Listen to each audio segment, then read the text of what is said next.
She was born in a wildlife sanctuary, raised by a co-founder of the World Wildlife Fund, and used her fortune to launch a publishing empire that changed world literature forever. From translating banned books to creating futuristic writer pods in the Swiss Alps, this is the billionaire who turned stories into a global mission.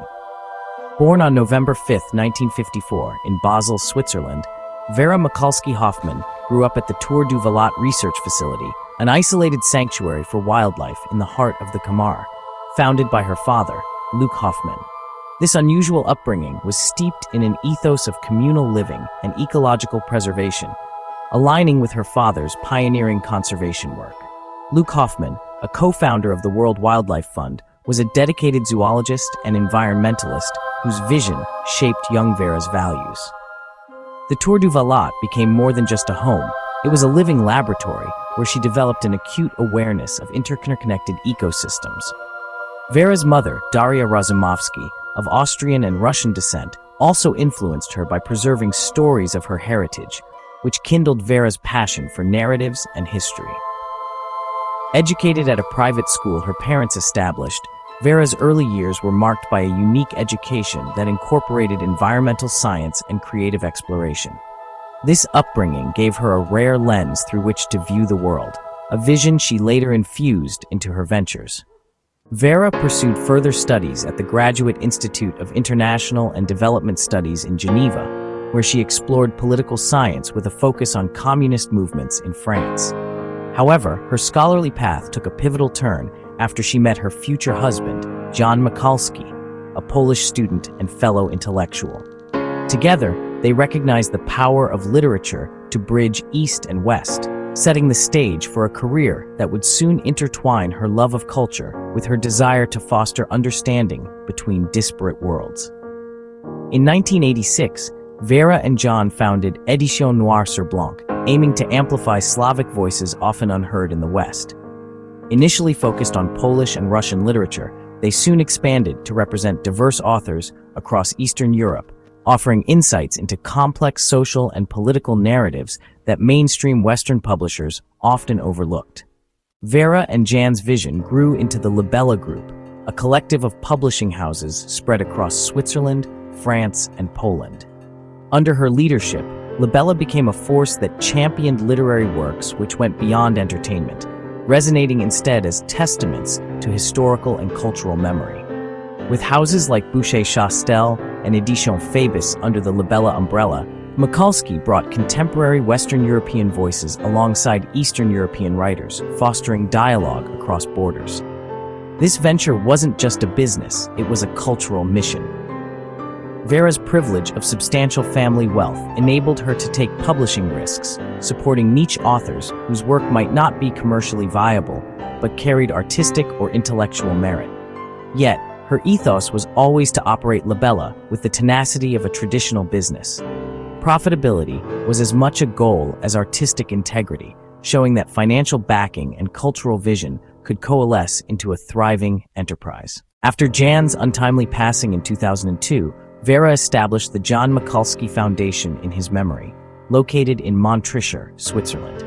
What began as a tribute grew into an innovative literary hub, designed with a futuristic architectural aesthetic that embodies the intellectual sanctuary she envisioned.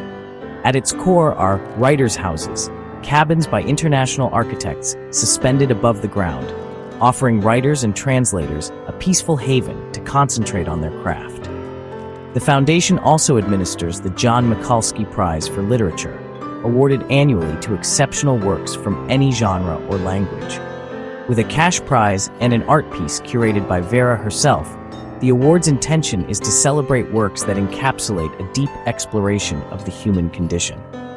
In creating a place dedicated solely to the written word, Vera has fostered a community that prioritizes creative expression as much as she values the freedom to explore unique narratives. Throughout her career, Vera has championed literature's role in bridging cultural divides. She has expressed a lifelong belief that books are more than mere entertainment. They are vehicles of empathy, enabling readers to inhabit lives far removed from their own. Her background has imbued her with a distinct perspective on the symbiotic relationship between East and West, which she has tirelessly promoted through her publishing houses. The establishment of the Polish Bookshop in Paris and the acquisition of Wydawnictwo Literackie in Krakow are two examples of how Vera has expanded her cultural mission. These projects not only underscore her dedication to preserving Polish literature, but also emphasize her commitment to providing Polish voices with an international platform. While publishing has been her passion, Vera's significant stake in Roche Holding, the multinational healthcare company founded by her great-grandfather, shapes her legacy as a custodian of another family empire. Though she remains uninvolved in Roche's day-to-day operations, her shares grant her a powerful influence within one of the world's most prestigious pharmaceutical companies. Unlike the public presence she maintains in publishing, Vera's role in Roche is quietly anchored in her dedication to the family's long-term stewardship of the company, a role that mirrors her values of cultural and corporate continuity. In 2016, Vera was named UNESCO Goodwill Ambassador for Culture and Education, a role that speaks to her lifelong commitment to fostering cultural exchange. Her contributions go beyond traditional philanthropy, embodying a vision for a world connected by literature, music, and art. Through her support of classical music festivals like Les Sommets Musicaux de Gstaad, she continues to influence global culture, promoting artistic forms that may otherwise be neglected in a rapidly digitizing world. Her approach to philanthropy is characterized by a balance of pragmatism and passion. Rather than aligning her charitable work solely with her business interests, she has strategically kept her philanthropic ventures separate from Libella, a testament to her belief in a diverse, multifaceted approach to supporting culture. Vera's legacy also includes the prestigious John Michalski Prize for Literature, awarded for significant contributions to global literary arts. This prize has highlighted notable authors across continents, including Nobel laureate Olga Tokarczuk and the Russian NGO Memorial, reflecting Vera's belief in literary achievements that transcend borders. By offering this international platform, she amplifies voices from marginalized communities and celebrates narratives that are both daring and timeless. Her insistence on rotating jury members and selecting diverse, often unconventional works positions the prize as a unique literary honor that values substance over commercial popularity. As a publisher and cultural advocate, Vera has openly critiqued the encroachment of artificial intelligence into creative industries. She views AI with caution, expressing concern that its unchecked adoption could homogenize and impoverish human creativity. Her conviction that literature should preserve the nuances of human experience stands in contrast to the efficiency-driven motives behind AI.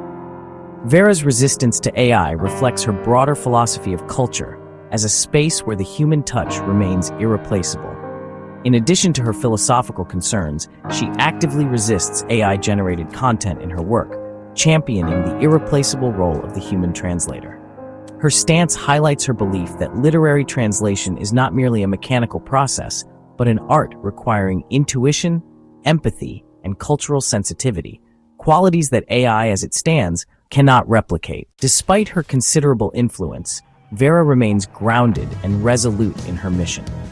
Her life is characterized by a delicate balance of public advocacy and private reflection, a combination that has allowed her to achieve monumental success without sacrificing her personal values.